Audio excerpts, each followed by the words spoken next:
Once upon a time in a quiet village in China, there lived an old and wise man named Lao Chen. He wasn't just any ordinary grandpa. He was known for his deep wisdom and his love for teaching important life lessons to his four beloved grandchildren, Ming, Li Tao, and Mei.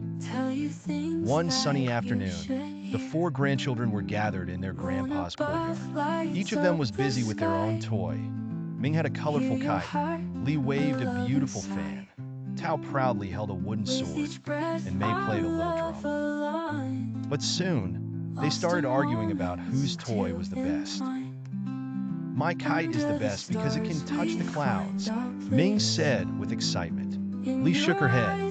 "No, my fan is the most beautiful, and it can cool the air when it's too hot." Tao swung his wooden sword in the air. "Nothing can beat my sword. It's strong, and it can protect us from enemies." Mei, not wanting to be left out, beat her drum proudly and said, "But my drum makes the best sound and brings joy to everyone." Their voices grew louder as each tried to prove that their toy was the greatest. Lao Chun, who had been quietly watching them, walked over and sat down under the shade of a big cherry blossom tree. His white beard gently blew in the breeze, and he smiled softly. "Come, my little ones," Lao Chen called to them. "Sit with me for a moment." Curious, the grandchildren gathered around their grandpa.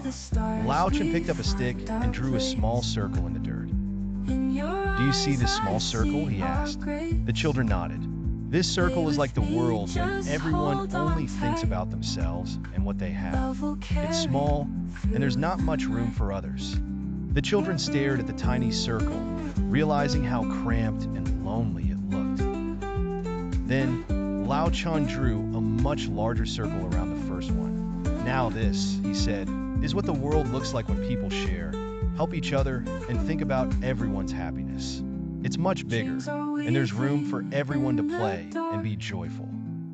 The children's eyes widened as they looked at the large circle. It felt open and full of possibilities.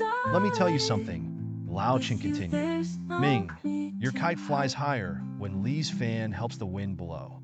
And Tao, your sword is strongest when it protects Mei while she plays her drum. When you work together, your toys and your world become greater than when you only think about yourselves."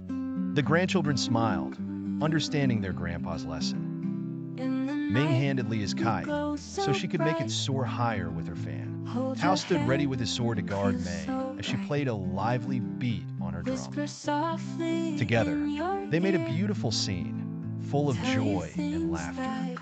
From that day forward, the grandchildren no longer argued about whose toy was the best. They remembered Lao Chen's wisdom.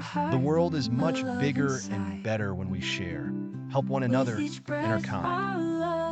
And so, the children and their wise grandpa lived happily, always growing the circle of love and friendship with every act of kindness. The end. This version of the story keeps the core lesson of Confucius, but adapts it with the characters of Lao Chun and his four grandchildren, teaching children the values of cooperation, kindness, and sharing through a playful and heartwarming tale.